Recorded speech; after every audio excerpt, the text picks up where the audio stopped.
In today's video, we're going to be discussing how to lower your testosterone, how I did it, all the herbs I took, and what you can do to make sure that you're lowering that testosterone as quickly as possible. Stay tuned.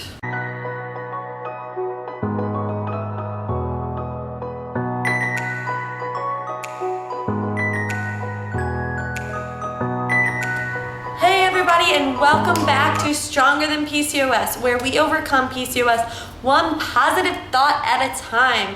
So like I said, on today's video, we are going to be discussing how I lowered my testosterone, how you can, and everything in between.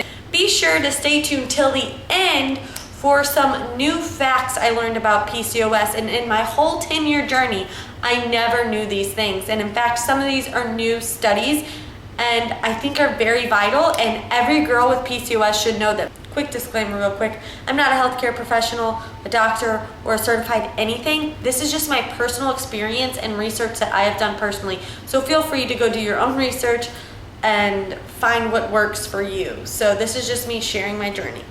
So testosterone for me was like the last PCOS hurdle I had to overcome. Everything was feeling balanced and good, besides the fact that I wasn't menstruating and I wasn't ovulating. So I had that amenorrhea, which is caused many times by high testosterone. And every time I went to get my blood test, it was like, everything looks great now, except, and I'm like, don't even say it, I already know, the freaking testosterone. So, when I finally overcame it with these tips, because at that time there weren't that many, and the PCOS really wasn't popular. I had to do so much digging, and even then I didn't find a lot of information. So I just want to give you that backstory on, like, girl, I know what you're going through. So the supplements I took, the first one being an omega supplement. So if any of you have watched my previous videos or know me, I am plant-based. So I don't eat any animal products at all unless it's like a little bit of honey here and there. But the thing I didn't know about omegas was that fish don't just have omegas in them. They actually eat an algae that has the omega, and then boom, it's in the fish. So this vegan omega actually just takes the middleman out, the fish, and puts it right into capsule form.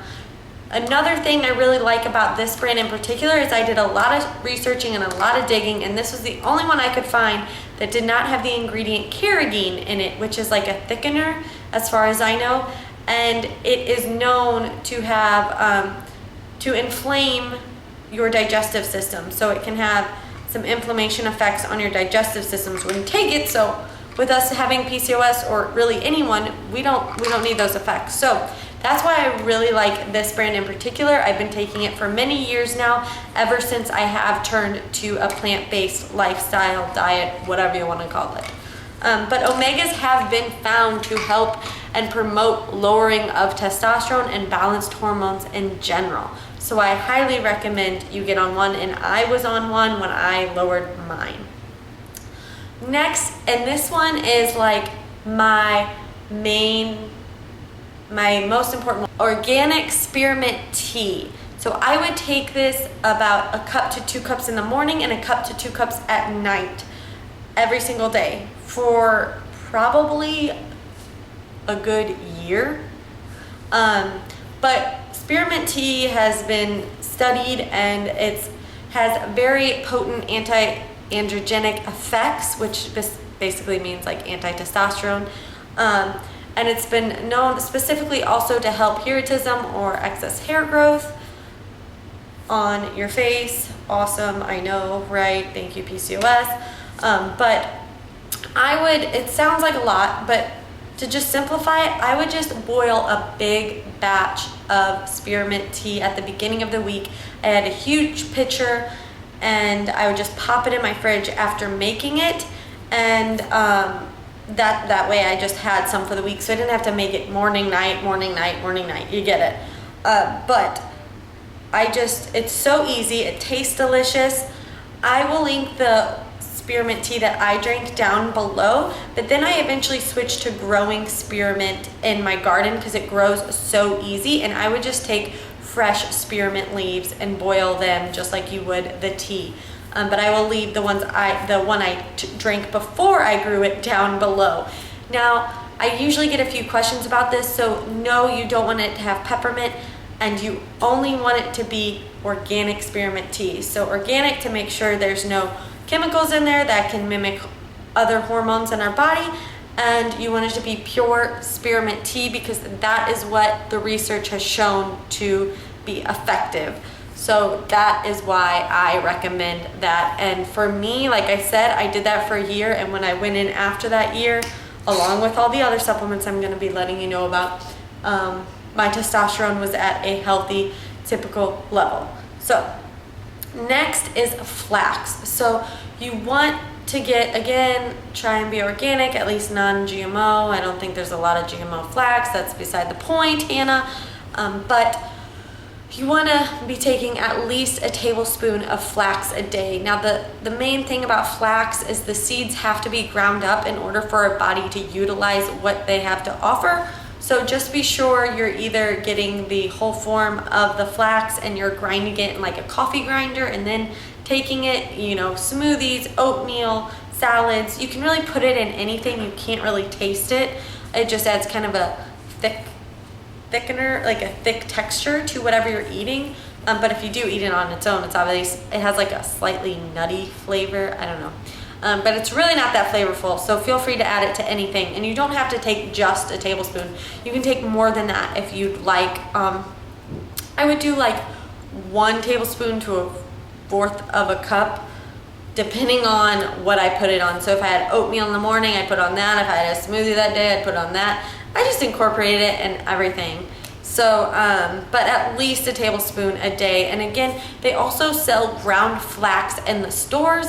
And I did use that for a while. From what I've read, it can just go bad quicker. And just knowing that you're having it fresh, whole seed, grinding it yourself, you just, peace of mind, you know that it's doing what it's supposed to.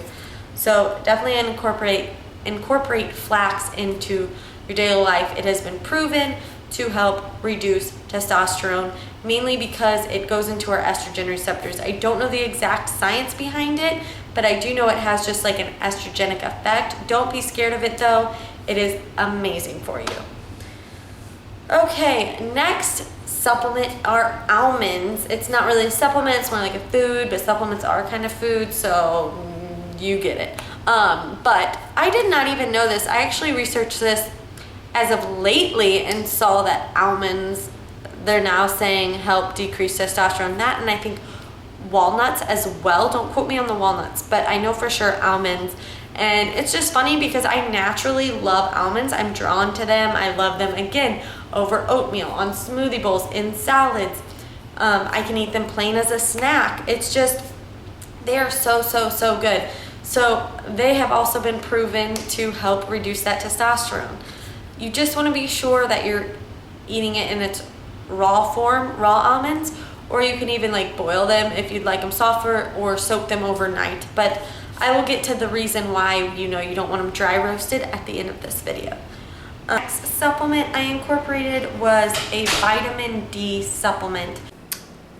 Here is the vitamin D supplement I take. Again, a vegan vitamin D. It has precursors to K2 in it. I'm not going to get into why, but it's just very important, or it's beneficial to have a vitamin K2 or precursors, as in my case, since I'm using a plant-based one, in your vitamin D supplement. PCOS sufferers have been found to have low vitamin D levels, but in general, like the most of the population in the Western society has been shown to have low vitamin D levels. I always thought vitamin D was a vitamin. Turns out it's actually a hormone. So it's just been proven to be effective at helping balance our hormones as far as PCOS goes. Also, Myo Inositol and folic acid was a supplement I took for about 60 days.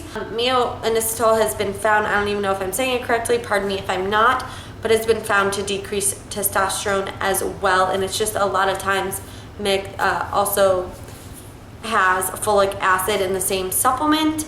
I'm really not a big advocate on folic acid because it's not the true food source form folate. I'm sure there's some supplements out there that are just Myo Inositol. As far as supplements go, that was about it. Now these ones I also ended up purchasing but not really using long term to tell you for sure if they're effective for me, but they have been effective in other studies and things that I have read on, and that is Reishi. I think specifically red Reishi, if I'm not mistaken.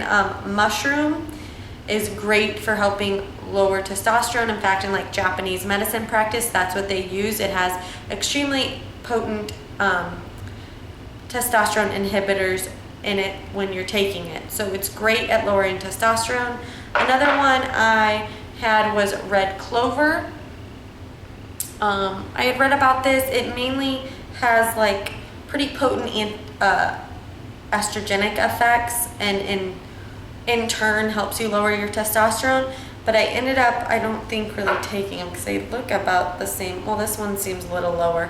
But anyways, those are just like kind of ones I still want to include because I still did take them, but not long term.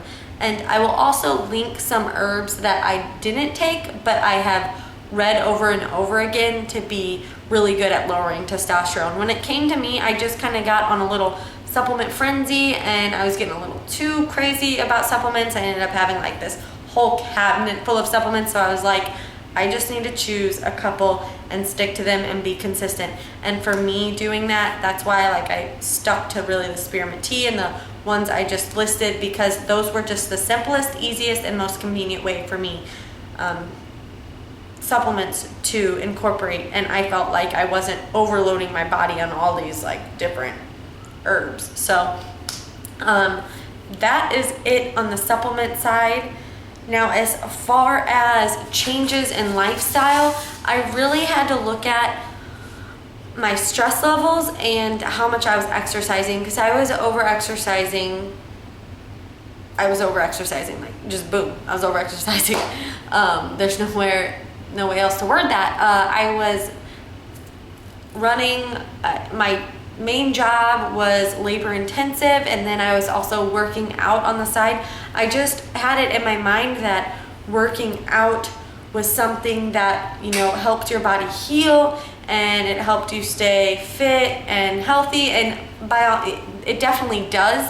But I was definitely overdoing it because, you know, I've mentioned in other videos, you need time to heal.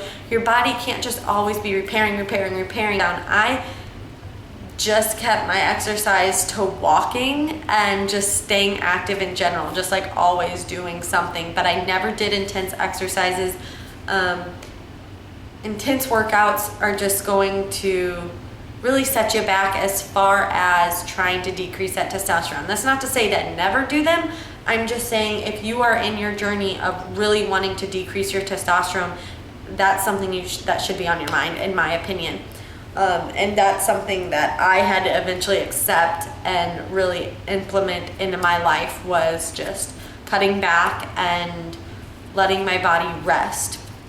Next one is obviously like a stress management, because the higher levels of stress, higher cortisol, higher testosterone. So you really want to be sure you have a lifestyle that promotes, you know, balance and contentment and peace within your soul and physically. So that's just going to be different for every person depending on, you know, your lifestyle, where you are at in your life. But you get it, like it's pretty like self-explanatory. You want to watch your stress levels. So you also want to be sure to be eating correctly and fueling your body with whole foods from the earth. So, you know, decrease the processed foods and just make sure you're giving your body lots of wholesome nutrients to fuel it, nourish it, and help it heal. Depending on your research, that can be completely different from mine, what, you know, I deem healthy for me.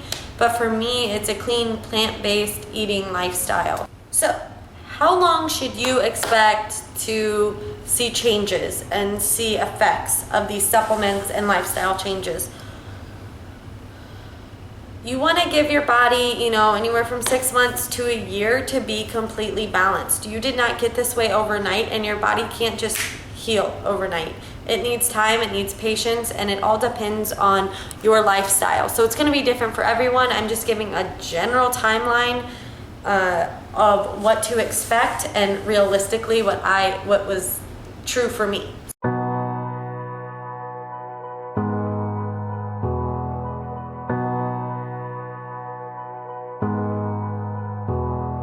I hadn't heard any YouTubers bring up that I've seen do PCOS videos, and I hadn't ever heard of it myself. I just stumbled across it and I was like, how come I never heard of this? I'm gonna put some links below because I'm just kind of gonna skim over, give an overview of what I learned. But basically, foods, primarily animal products, but anything cooked in high temperature or dry cooking, creates this substance in food called glycotoxins, or AGEs, they're also known as, and those have been found to be in concentrated forms in women with PCOS in their ovaries and in their body. And studies have shown that when you decrease these AGEs or glycotoxins in your body, or the foods you eat that contain them, studies have shown that it has helped with insulin sensitivity, oxidative stress, and hormone status. You want to be sure you're eating foods and cooking them at low temperatures, high humidity, rather than high temperatures with dry. So the glycotoxins are in all animal products. Even if you were to boil chicken, it's been shown that, fried potatoes have less glycotoxins than boiled chicken. You get what I'm saying? You take this all however you want. I'm just reiterating the information I read. But I had no idea about this. And what's odd is that I tend to boil and steam my foods now. I steam my vegetables. I don't cook with oils at high temperatures. I tend to have it low and use water for oil, just because that's kind of what I've found makes me feel good. So I thought it was pretty ironic when I read this, like, whoa, this makes sense. Like, the foods I'm eating are already low in this. Also, I'm a big advocate for mushrooms, and those are one of the foods that helps get rid the glycotoxins from your body. So let me just look here. Brown rice and mushrooms are one of the foods that help to get glycotoxins out of your system. And those are two foods that I eat weekly. So I thought that was, again, ironic. Something I had never heard of. Like, how come, what? Seriously, like, they've been studies done and no one's talking about, hey, start boiling your food, start using more humidity, lower heat, longer cook process. I know, but it's worth it to me. So that was one of them. Another one was on cinnamon. So you all know I'm a huge advocate of cinnamon. I said it before, I've always, even before I knew a lot about PCOS, I read something about like cinnamon helping blood sugar levels. So I would take about a tablespoon a day just mixed in my smoothie or oatmeal, blah, blah, blah. Well, they found out that the common cinnamon, I think it's Chinese cinnamon, can have liver toxicity effects if you have too much of this cinnamon. It's the substance in it that creates that. So then everyone's like, no big deal, take Ceylon cinnamon, or Ceylon, I don't know how to pronounce it, surprise, surprise. And you'll have the same effects, but it doesn't create this liver toxicity. You don't have to worry about it. Well, new studies have shown that it does not have the same effect on your blood sugar as the Chinese cinnamon. So Chinese cinnamon has actually been shown to be just as effective with blood sugar as the drug metformin, what I thought was absolutely amazing. Like, that food can do that. But on the other hand, you have like this, well, it can cause liver toxicity. So I don't know. You all take that information as you will, but especially since I'm a big advocate of cinnamon and I mention it in a lot of my supplement videos or what to take, I wanted you all to know that. I'm still incorporating Ceylon cinnamon into my diet. It's still amazing for you. And even, if I'm out of Ceylon, I have Chinese, I don't freak out about it. But And if you're not the type of person to take it every day as a supplement, you have nothing to worry about anyways. But that was just something I wanted you all to be aware of, and that honestly kind of broke my heart when I read that, because one, I love cinnamon, two, I knew the powerful effects it had on blood sugar, and yeah, you get it. And last part of this information that I found was about magnesium. And I always had heard, you know, people are low on magnesium, you want to be sure your magnesium levels are up. That's why if you watch one of the videos, here I go again, about like taking Epsom salt baths or just incorporating magnesium into your diet. But specifically, they did a study on magnesium, giving it to women with PCOS. Specifically, let me check my thing here, 300 milligrams at night. And they showed improvement in their fasting blood glucose levels. So again, magnesium helping PCOS people. Never heard magnesium for PCOS. Maybe you have. Let me know in the comments below. Have you all heard of any of this stuff? Like, I hadn't, and I feel like I'm always like a little PCOS information magnet. I'm like, where can I get more PCOS information? But yeah, never heard of it. So let me know down below if there's something that you just recently learned about PCOS that you didn't know, or if some of these that you did know. Also, feel free to click that subscribe button and join the PCOS family to get more information to naturally overcome your PCOS. I am so appreciative of each and every one of you being part of this channel. Thank you so much. Stay tuned for next week's video of signs of ovulation. Thank you all so much. I love you. Talk to you later. Bye.